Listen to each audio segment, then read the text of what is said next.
مين مش عارف الكرتونات المصرية بتاعت زمان اللي كانت بتيجي في رمضان؟ من قلبه روحه مصري والنيل جواه بيسري سالو ده تختك عاطف محب تبع ومخمخ غامر وحب.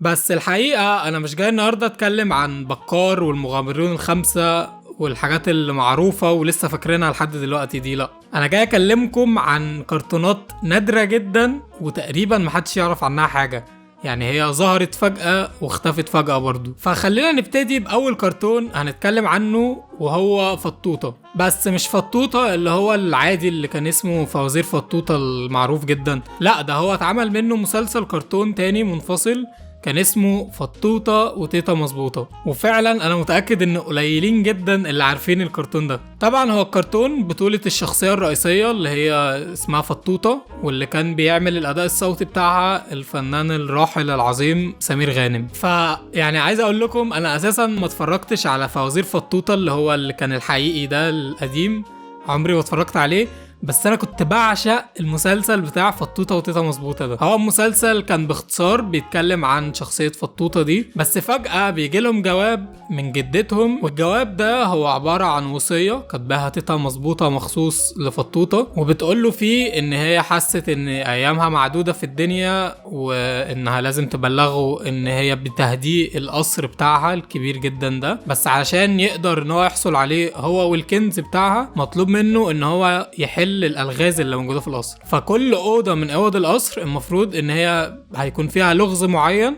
لازم يحله علشان يقدر ان هو يروح للأوضة اللي بعدها. فهو بجد يعني المسلسل كان جميل جدا، وقصته كمان نفسها جميلة جدا مش تافهة خالص، والانيميشن اللي في المسلسل ممتع لأقصى درجة، يعني كان فريم باي فريم انيميشن، فكان مصروف عليه الصراحة جامد. والإفيهات بقى اللي في المسلسل نفسها رهيبة، يعني شخصية فطوطة دي بصوته ده اساسا صوته كوميدي جدا. فمسلسل فطوطة وتيتا مظبوطة انا شخصيا بعشقه جدا. وبالمناسبة المسلسل ده كان بيجي على قناة نايل كوميدي تقريبا على حسب ما انا فاكر، فقناة نايل كوميدي اساسا في حد ذاتها انا كنت بموت فيها علشان كانت بتجيب حاجات جامدة جدا، ممكن نبقى نتكلم عنها بعدين. يعني المسلسل اللي بعد كده وهو مسلسل نادر، يعني انا اعتقد المصريين ذات نفسهم ما يعرفوهوش اساسا او ما يعرفوش ان كان في مسلسل اسمه كده، وهو مسلسل سلطة بلدي.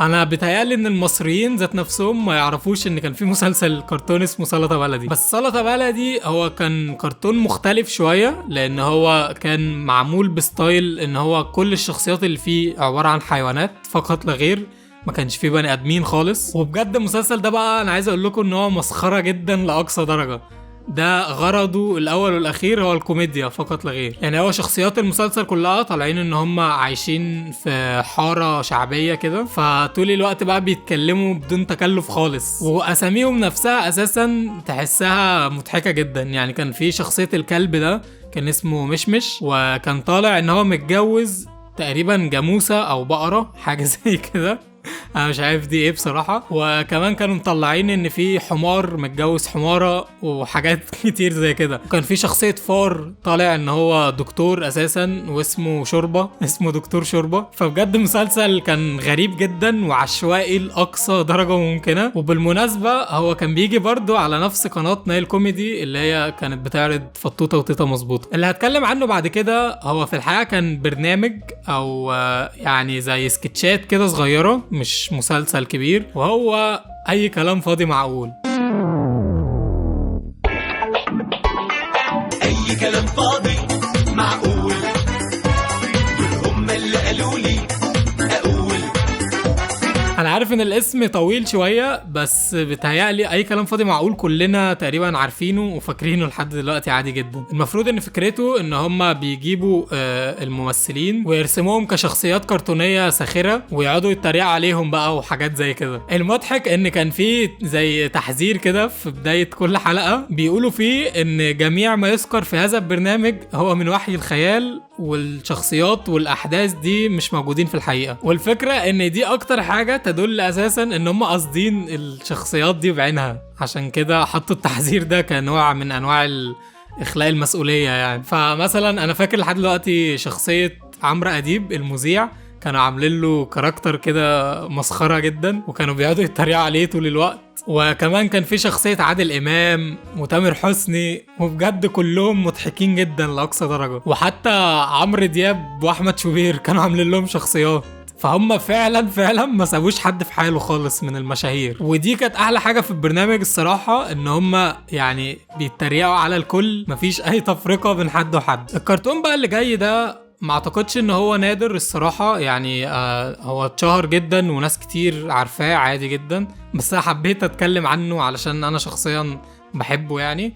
وهو بسنت ودياستي. بسنت ودياستي من تقريبا التراث المصري العظيم اللي هيفضل محفور في دماغنا طول العمر، زيه زي بكار مثلا والمغامرون الخمسة والحاجات دي. فالكرتون كله كان بيدور حوالين الشخصيتين الابطال اللي هم بسنت ودياستي، وهم المفروض طالعين ان هم عايشين في يعني زي قرية ريفية او حاجة زي كده، مش في المدينة يعني. فلهجتهم وتعاملهم وحياتهم عموما هي ريفية كلها. فاصلا انا بيتهيالي ان ده الكرتون الوحيد اللي اهتم بحته الجانب الريفي المصري من ساعه الكرتونات كلها ما اتعملت. فكان حاجه جامده جدا، وكانوا هم طول الوقت بيقعدوا يتخانقوا مع بعض ويناكشوا في بعض وحاجات كده. اللي هقول عليه دلوقتي ده بقى بيتهيالي ان هو من النوادر برضو اللي مش كتير يعرفوا، وهو كراكيب. كراكيب كان الصراحه حلو جدا، بس انا ما اعرفش ليه هو ما خدش حقه وقتها، يعني حسيت ان هو اتظلم شويه. وهو كان بيتكلم عن شخصيتين برضو هما الابطال اللي هما اسمهم تيكو وبوجو، وكان بيعمل الاداء الصوتي بتاعهم الفنان اشرف عبد الباقي واحمد رزق. وهما الاتنين تقريبا عايشين لوحدهم في الكوكب الفضائي ده، وبيقعدوا بقى يعملوا مغامرات وحاجات كده مختلفه كل حلقه. فبرضو كراكيب كان من العلامات المصريه العظيمه. انا فاكر كمان الاغنيه بتاعت المسلسل المقدمة بتاعته، كانوا بيقولوا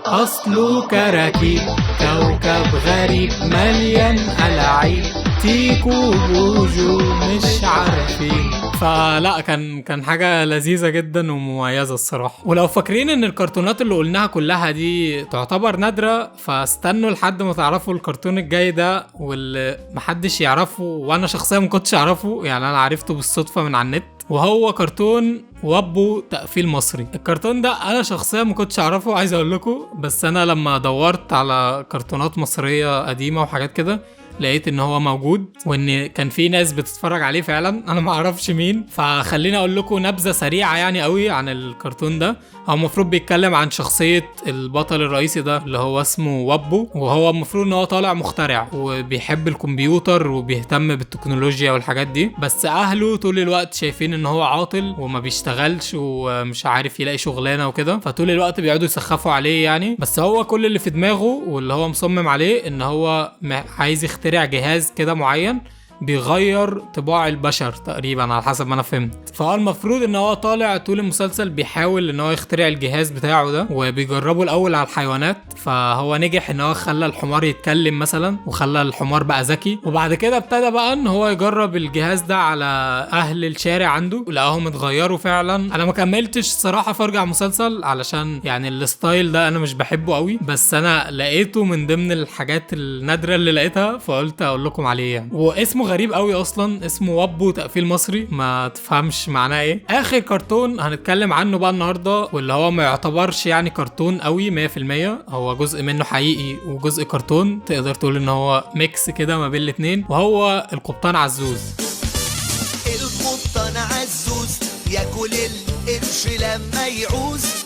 القبطان عزوز كان مسلسل معمول مخصوص للفنان سامح حسين، فهو اساسا يعني طالع بشكله الحقيقي فيه بس على هيئة شخصية كرتونية بقى. فهو ستايل الكرتون انت لو اتفرجت عليه هتحس ان هو غريب شويتين كده، انت مش فاهم هو ده حقيقي ولا ده انيميشن ولا ده ايه. بس هو كان من الحاجات الجميلة جدا الصراحة، واللي كنا لازم نتفرج عليها اول ما تيجي. وهو اتعمل منه اصلا اجزاء كتير، انا اعتقد ان هو لحد دلوقتي مازال بيتعرض، انا مش عارف، بس طبعا كان لازم نجيب سيرته لان هو من التراث الجميل جدا. وبكده نكون رجعنا مع بعض شوية كرتونات مصرية، في منها اللي قرب يتنسي خالص وفي منها اللي ما كانش حد يعرفه اصلا. فانا حبيت ان احنا ناخد جولة سريعة كده في الموضوع ده ونفتكر شوية حاجات مع بعض. قولولي في الكومنتات تحت لو كنتوا عارفين اي حاجة من الكرتونات اللي انا عرضتها النهاردة دي، وقولولي ايه اللي كنتوا بتتفرجوا عليه منهم. شكرا جدا انكم اتفرجتوا، واشوفكم الفيديو الجاي ان شاء الله. السلام عليكم.